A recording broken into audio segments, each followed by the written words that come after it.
আসসালামু আলাইকুম everyone, welcome to my channel recipe by Cynthia's mom. আজকে আমি আপনাদের জন্য নিয়ে এসেছি গরমে ঠান্ডা ঠান্ডা মালাই পুডিং রেসিপি। এই পুডিংটা খেতে ভীষণ মজা, যে একবার খাবে সে আরেকবার খেতে যাবে। আশা করছি আমার আজকের রেসিপিটি ভালো লাগবে। চলুন কথা না বাড়িয়ে দেখে নেওয়া যাক আজকের এই মালাই পুডিংটি।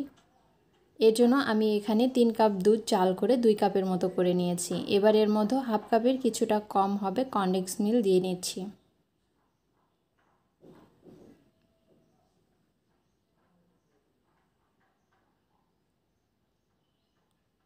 এবার কিছুক্ষণ একটু জাল করে নিলাম।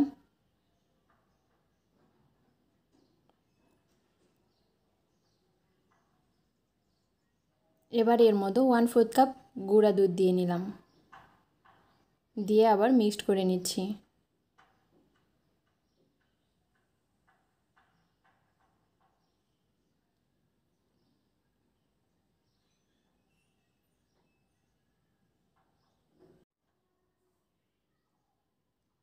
কিছুক্ষণ একটু এটা জাল করে নিব। দুধটা যেহেতু আমি আগে থেকে জাল করে অনেকটাই ঘন করে নিয়েছি, এখন খুব একটা জাল করতে হবে না।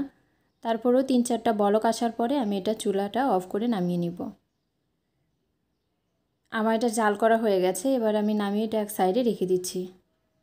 এদিকে চুলায় আরেকটা ফ্রাই প্যান বসিয়েছি। এবার এর মধ্যে 1.5 টেবিল চামচের মতো চিনি দিয়ে নিলাম, দিয়ে সামান্য একটু পানি দিয়ে নিলাম। নেড়ে চেড়ে এটা ততক্ষণ পর্যন্ত রান্না করব যতক্ষণ পর্যন্ত এরকম কালার না হয়ে আসে।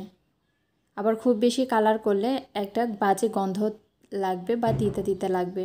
চেষ্টা করবেন হালকা এরকম কালার আসার পরে আগে থেকে জাল করে নেওয়া সেই ঘন দুধটা দিয়ে নিতে হবে।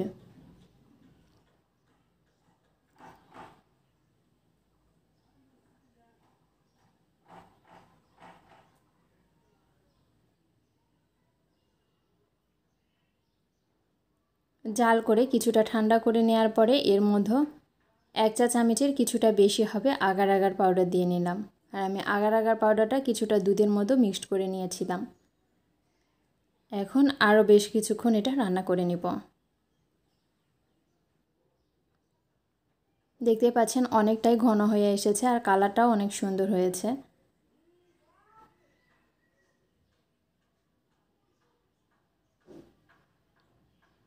আর আমার এটা রান্না করাও হয়ে গেছে। আমি চুলাটা অফ করে দিয়েছি।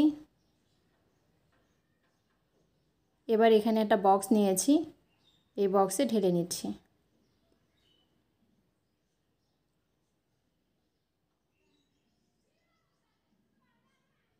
উপরে কিছুটা কাঠবাদাম দিয়ে সাজিয়ে নিচ্ছি।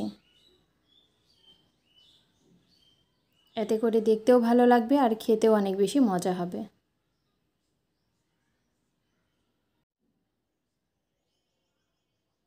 এবার আমি এটা কিছুটা ঠান্ডা হওয়ার পরে 1 ঘন্টার জন্য ফ্রিজে রেখে দেব। ফিরে আসলাম 1 ঘন্টা পরে। এবার ছুরি দিয়ে একটু চারিদিকটা আলগা করে নিয়েছি, এতে করে বের করতে সুবিধা হবে। উপরে একটা প্লেট নিয়ে নিলাম।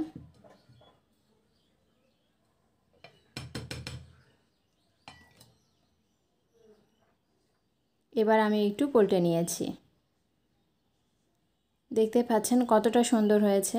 এটা দেখতে যতটা না সুন্দর, খেতে তার চেয়ে বেশি মজা। একবার হলেও বাসায় ট্রাই করে দেখবেন।